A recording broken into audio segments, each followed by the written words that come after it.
Understanding Sailor's Knot, a guide for English learners. Hello everyone, welcome to our English language learning series. Today, we're going to unravel the meaning behind the phrase, sailor's knot.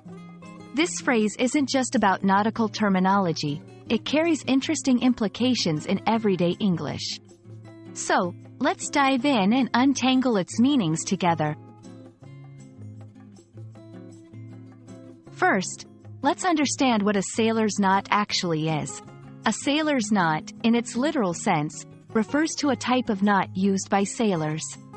These knots are known for their strength, reliability, and the skill required to tie them. The most common types include the bowline, square knot, and the clove hitch. Each of these has a specific purpose and a unique way of tying. In English, sailor's knot is often used metaphorically.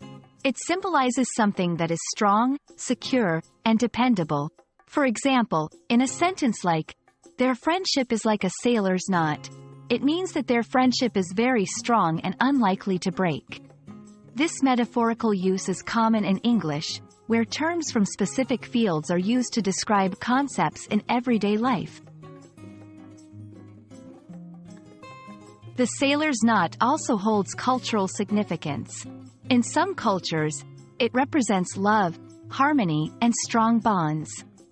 This is often seen in weddings or ceremonies, where a sailor's knot is tied to symbolize the unbreakable bond between people.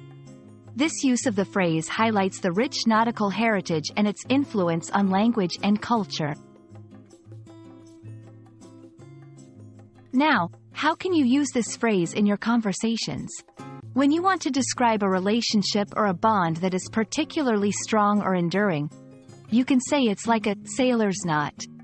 This not only makes your language richer but also shows your understanding of English idioms and metaphors.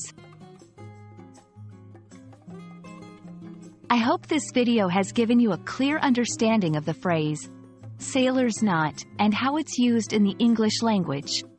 Remember, language is not just about words but also the culture and history they carry.